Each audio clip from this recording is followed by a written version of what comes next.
Putu Satriananta Rustika, 19 tahun, taruna Sekolah Tinggi Ilmu Pelayaran STIP, Marunda, Jakarta, diduga dianiaya seniornya hingga tewas pada Jumat 3 Mei 2024. Orang tua korban pun telah terbang ke Jakarta untuk mengecek kebenaran dari kabar tersebut dan meminta pelakunya diproses secara hukum.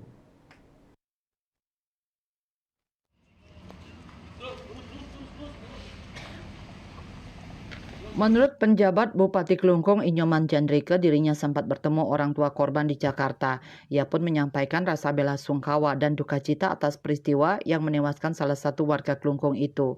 Jasad korban yang merupakan warga asal desa Gunakse Klungkung ini rencananya segera dipulangkan ke Bali. Hal ini diketahui Jandrike saat menemui keluarga almarhum di Rumah Sakit Polri Kramat Jati, Jakarta Timur.